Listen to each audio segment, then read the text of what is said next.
Welcome to social post, నేను Nihal. So నార్మల్గా దివాళీ రోజు ముహూర్త ట్రేడింగ్ అనేది మనకి స్టార్ట్ అవుతుంది. అసలు ముహూర్త ట్రేడింగ్ అంటే ఏంటి, ఇందులో ఎటువంటి పర్చేస్ చేయాలి, దీని గురించి మాట్లాడడానికి రేవంత్ చల్మల్ గారు ఉన్నారు, సర్టిఫైడ్ వెల్త్ మేనేజర్. ఒకసారి మన సార్తో మనం మాట్లాడదాం.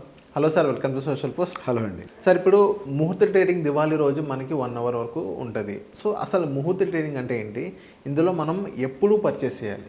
సో బేసిక్గా ముహూర్త ట్రేడింగ్తో పాటుగా ముహూర్త ట్రేడింగ్లో ఏదో హడావిడిగా కూడా ఏది పడితే కొనేస్తూ ఉంటారు. సో బేసిక్గా అన్నిటి గురించి మాట్లాడదాం. ముహూర్త ట్రేడింగ్ అంటే ఏంటి, అది ఎందుకు ఎస్టాబ్లిష్ అయింది. సో 1957లో మనకి బాంబే స్టాక్ ఎక్స్చేంజ్లో మనకి ఈ ముహూర్త ట్రేడింగ్ అనేది ఎస్టాబ్లిష్ అయింది.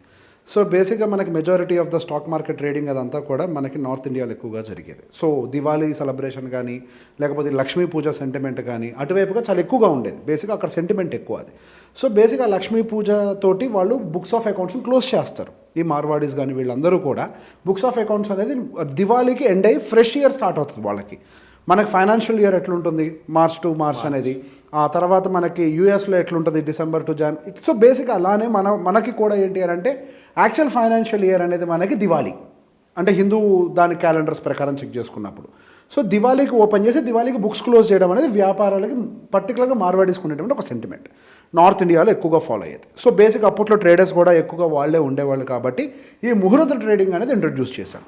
దివాళీ రోజు సహజంగా మార్కెట్కి సెలవు ఉంటుంది కాబట్టి ఆ రోజు ఒక గంట పాటు మార్కెట్ని ఓపెన్ చేసి ఆ గంటలో మన సెంటిమెంట్ కోసం ఒక మంచి పని, ఆస్పీషియస్ థింగ్, ఒక బయ్యింగ్, ఒక మంచి ఇన్వెస్ట్మెంట్, ఒక ఆస్పీషియస్ థింగ్ చేయాలని ఒక సెంటిమెంట్ని పెట్టుకోవడం కోసం ముహూర్త ట్రేడింగ్ ఇంట్రడ్యూస్ చేశారు.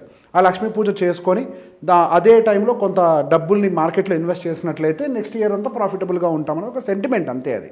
సో బేసిక్గా ఆ సెంటిమెంట్ని బేస్ చేసుకొని మనకు ముహూర్త ట్రేడింగ్ అనేది ప్రతి సంవత్సరం చేయడం జరుగుతుంది. ఈసారి కొన్ని మార్పులు జరిగాయి. సహజంగా ముహూర్త ట్రేడింగ్ మనకి సాయంకాలం పాట ఉండేది. కాకపోతే మనకి సహజంగా దివాళీ అని అంటే మనకి అమావాస్య రోజు చేసేటువంటి ఒక ఫెస్టివల్. మనకి ఈ అమావాస్య అనేది మనకి సాయంత్రానికి క్లోజ్ అయిపోతుంది మంగళవారానికి కాబట్టి మధ్యాహ్నం మనకి 145 to 245 వరకు కుదించారు. ఓకే, అమావాస్య అయిపోతే మనకి ఇంకా దివాళీ అనేది లేదు అవును, హిందూ సెంటిమెంట్ ప్రకారం. సో దాన్ని బ్యాలెన్స్ చేయడం కోసం 145 to 245 అనేది మనకి 1 అవర్ స్లాట్ అనేది మనకి మంగళవారం రోజు, అంటే 21వ తారీఖు అనుకుంటా, మంగళవారం రోజు మనకి స్లాట్ ఓపెన్ అవ్వడం జరుగుతుంది.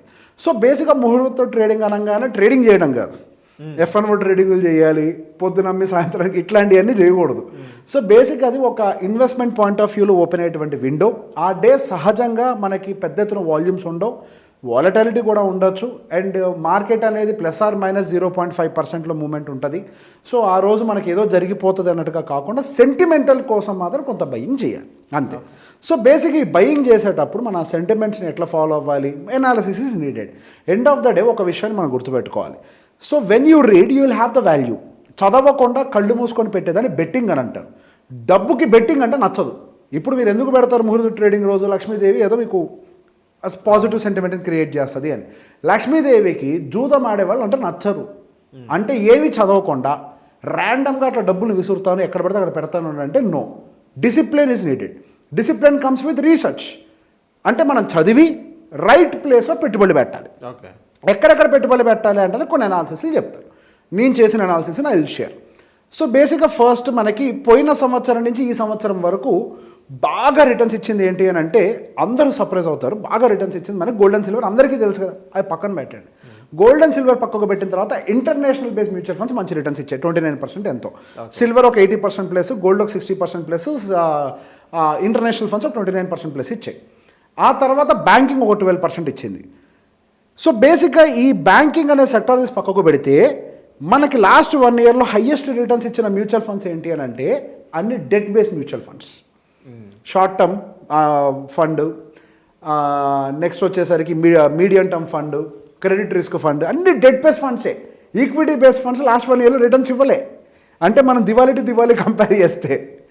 సో బేసిక్గా మనకి వర్స్ట్ పర్ఫార్మర్గా ఐటీ ఈసారి వర్స్ట్ పర్ఫార్మర్గా ఉంది because of the global uncertainties.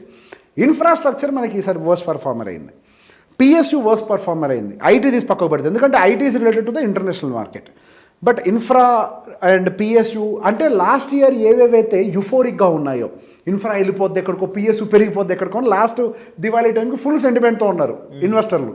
ఈసారి అవి అండర్ పర్ఫార్మర్లు అయినాయి. సో బేసిక్గా అదే చెప్పేది, ఎట్లా పడితే అట్లా పరిగెట్టకుండా ఒక అనాలిసిస్ తోటి వెళ్దాం.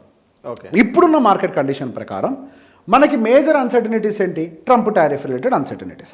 ట్రంప్ టారిఫ్ రిలేటెడ్ అన్సర్టనిటీస్ వల్ల మనకి ఐటీ బాగా హిట్ అయింది. ఈ ట్రంప్ అన్సర్టనిటీస్ అనే పర్మినెంటా? అసలు ట్రంప్ పర్మినెంటా? లేదు, ఎవరు పర్మినెంట్ కాదు, రైట్? అండ్ ట్రంప్ అన్సర్టనిటీస్ అసలు పర్మినెంట్ కాదు. అవును. ఇప్పుడు ఏం జరుగుతోంది? ఆల్రెడీ యూఎస్కి అండ్ రష్యాకి మధ్యలో టాక్స్, కొద్దిగా పీస్ టాక్స్ జరుగుతున్నాయి అనేది ఆల్రెడీ న్యూస్ సర్క్యులేట్ అయింది. దాంతో ఒకేసారి ఓవర్ నైట్ సిల్వర్ 6.6% పడ్డది. సో నెక్స్ట్ ఇప్పుడు ఒకవేళ ట్రంప్ టారిఫ్లు అన్ని రిలాక్స్ అయితే ఎవరికి మంచి జరుగుద్ది? ఐటీ సెగ్మెంట్కి మంచి జరుగుతుంది. సో బేసిక్ ఇప్పుడు ఐటీ సెగ్మెంట్ యొక్క వాల్యుయేషన్ గమనిస్తే దాని 5 year యావరేజ్ కంటే లోవర్లో ఉంది. యావరేజ్ కాదు, 5 year లోలో ఉంది అది. ఏది? Price to earnings, price to books కూడా దాని యావరేజ్ కంటే లోలో ఉన్నాయి. కానీ earnings per share is retaining. So basic ఇదంతా ఒక పాజిటివ్గా మారి నెక్స్ట్ మనకి ఐటీ కొంత పికప్ అయ్యే అవకాశాలు కనపడుతున్నాయి. సో ఐటీ అనేది ఒక కాంట్రేరియన్ బెట్గా చెప్తున్నాను నేను. కాంట్రేరియన్ బెట్ అంటే ఏంటి? సో ఏదైతే ఆల్రెడీ బాగా పడిపోయి ఉంటుందో నెక్స్ట్ రాబోయేటువంటి న్యూస్లన్నీ దేనికైతే ఫేవర్ చేసే అవకాశాలు ఉంటాయో అవి పాజిటివ్గా మారే ఛాన్సెస్ ఉంటాయి. అదే IT segment as of now కనపడుతుంది. అండ్ దాని తర్వాత మనకి బ్యాంకింగ్ సెగ్మెంట్, పర్టికులర్గా ప్రైవేట్ బ్యాంకింగ్ సెగ్మెంట్ యొక్క వాల్యుయేషన్ ఇంకా డీసెంట్గానే ఉంది. లాస్ట్ 5 year యావరేజ్లో పెద్దగా రిటర్న్స్ ఇవ్వలేదు అది.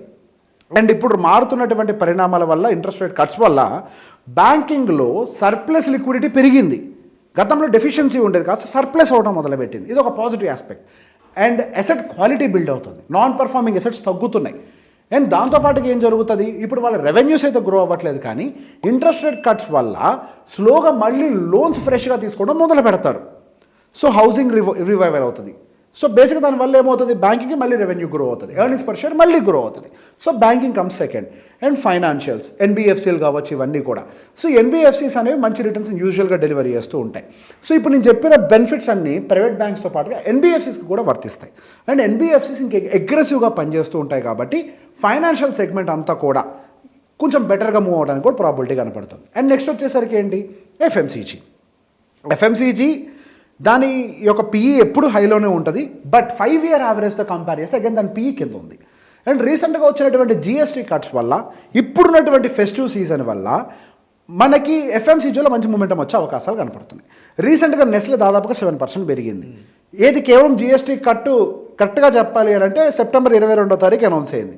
ఆ వారం రోజుల్లోనే విపరీతంగా కొనిపడేశారు జనాలు. ఇప్పుడు మనకు ఆల్రెడీ మళ్ళీ ఫెస్టివ్ సీజన్ కూడా ఉంది కాబట్టి నెక్స్ట్ గోయింగ్ ఫర్దర్ మనకి ఇది కొంత పికప్ అయ్యే అవకాశాలు ఇంకెక్కువగా ఉంది. అండ్ దానికి తోడు మనకి ఇన్కమ్ ట్యాక్స్ డిడక్షన్స్ ఇవన్నీ కూడా ఇవి అప్లికబుల్ అవుతున్నాయి కాబట్టి డిస్పోజబుల్ ఇన్కమ్ కూడా జనాల దగ్గర ఇంకా పెరుగుతుంది. సో టీడీఎస్ ఖర్చు కొద్దిగా తగ్గుతాయి కదా శాలరీలో.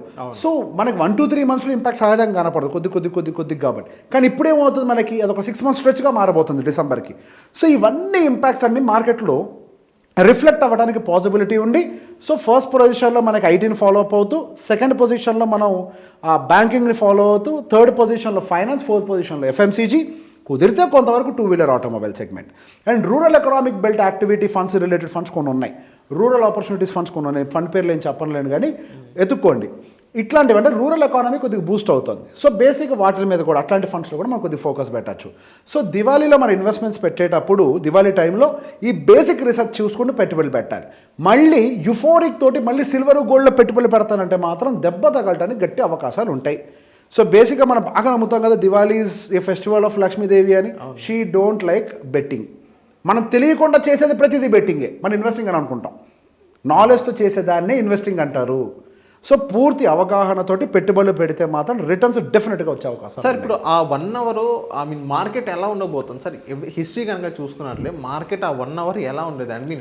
కన్సాలిడేట్ అవుతుందా, లేకపోతే రెడ్ క్యాండిల్స్ పడితే ఎలా ఉంటుంది అది మార్కెట్? సో గతంలో కూడా మార్కెట్లో రెడ్ క్యాండిల్స్ పడ్డ సందర్భాలు ఉన్నాయి, గ్రీన్ క్యాండిల్స్ పడ్డ సందర్భాలు ఉన్నాయి. సహజంగా మనకు కొంతవరకు బయింగ్ యాక్టివిటీ ఉంటుంది కాబట్టి కొన్ని గ్రీన్ క్యాండిల్స్ ఎక్కువగానే పడ్డట్టు ఉంటుంది. కానీ మనకి మార్కెట్ ఏం 1-2% పైకి వెళ్ళటం అయితే జరగదు. మార్కెట్ యావరేజ్గా 0.4% యావరేజ్ రిటర్న్స్ అయితే డెలివరీ చేసింది, ప్లస్ ఆర్ మైనస్. సో బేసిక్గా మైనస్ పడ్డ మనం ఫీల్ అవ్వనవసరం లేదు. మనం పెట్టుబడి పెట్టింది రాత్రికి సాయంత్రానికి ప్రాఫిట్ బుక్ చేయాలని కాదు. పొర్రపాటున కూడా ట్రేడింగ్ చేయొద్దు. ట్రేడింగ్ చేస్తే అనవసరంగా డే లాస్ వచ్చిందంటే మీ దివాళీ మొత్తం పాడవుద్ది. కాబట్టి ట్రేడింగ్లు చేయకుండా లాంగ్ టర్మ్ ఇన్వెస్ట్మెంట్ ఆపర్చునిటీ అన్న దాని మీద 1 hour ఇన్వెస్ట్మెంట్ పర్పస్ మాత్రమే, కానీ ట్రేడింగ్ పర్పస్ అయితే కాదు. అసలు ఆ విండో పనే అది. ముహూర్త ట్రేడింగ్ విండో పనే ఇన్వెస్ట్మెంట్ పెట్టడానికి. ఆ సెంటిమెంట్ ఉంది కదా ఇండియన్ మార్కెట్స్లో. ఇండియన్ స్టాక్ మార్కెట్లో దివాళీ అనేది చాలా పెద్ద ఫెస్టివల్. మిగతా ఫెస్టివల్స్ని పెద్ద పట్టించుకోదు ఇండియన్ స్టాక్ మార్కెట్. దివాళీని చాలా పెద్దగా పరిగణిస్తుంది.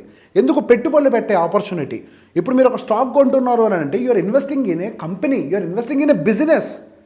అదొక ఆస్పీషియస్ విండోగా పరిగణించి ఇన్వెస్ట్మెంట్ పెట్టండి. జూదాలు ఆడకండి, you will be punished. Disappoint అవుతారు అనవసరంగా. Don't try to trade, just invest. Okay sir, purchase అనేది ఎలా చేయమంటారు సార్? సో సాధ్యమైనంత వరకు మొత్తం డబ్బులు ఒకేసారి పంపించేయకుండా, ఇప్పుడు మీ దగ్గర 1000 రూపాయలు ఉన్నాయంటే సెంటిమెంట్ కోసం ఒక 50 రూపాయలు పెట్టండి, ఒక 5% ఎంతో సెంటిమెంట్ కోసం అంతే. ఓ పలోమని మొత్తం డబ్బులు ఒకేసారి డిప్లాయ్ చేయాలనేది ఏం లేదు. మార్కెట్లో కొద్దిగా డిప్లాయ్ చేయడం ఎప్పుడైనా ఆనవాయితీ. ఇప్పుడు కొబ్బరికాయ కొట్టిన రోజే మొత్తం బిల్డింగ్ కడతారా? కొద్దిగా విడతల వారిగా కదా కన్స్ట్రక్షన్ జరిగేది. ఇన్ ద సేమ్ వే మీ పోర్ట్ఫోలియో కన్స్ట్రక్షన్ కూడా అలానే ఉండాలి. Diwali is a starting point of the year అంతే. It is not the ending point. బిగినింగ్లో కొంత పెట్టండి అంతే, ఒక 5% ఎంత పెట్టుబడి పెట్టేసి నిదానంగా బిల్డ్ చేయండి పోర్ట్ఫోలియో. అంటే స్టాప్ లాస్ అది కూడా బుక్ చేయమంటారా? జస్ట్ అసలు ఎందుకు స్టాప్ లాస్ ఇన్వెస్టింగ్కి? ఏమైనా ట్రేడింగ్ చేస్తున్నావా? ఇన్వెస్టింగ్కి స్టాప్ లాస్ ఎందుకండి? కిందకు వచ్చే కొద్ది కొనుక్కోండి, యావరేజ్ బయింగ్ అవుతుంది కదా. ట్రేడర్స్కి స్టాప్ లాస్, ట్రేడర్స్కి స్టాప్ అంతే. అసలు స్టాక్స్ ఎవరు కొనమన్నారు? ఈటీఎఫ్లు కొనుక్కోండి. ఇప్పుడు దాకా నేను సెక్టార్స్ గురించి మాట్లాడాను, స్టాక్స్ గురించి మాట్లాడానా? ఎందుకు మాట్లాడలేదు? I don't want encourage stocks because that need lots of research. అవును, అది అందరికీ కుదరదు, అందుబాటులో ఉండదు. కాబట్టి ETF is a better option. Or mutual fund ఉంది ఆప్షన్. Why don't you invest in mutual fund or ETF? That is a better option. Okay. So thank you sir, మా వచ్చినది.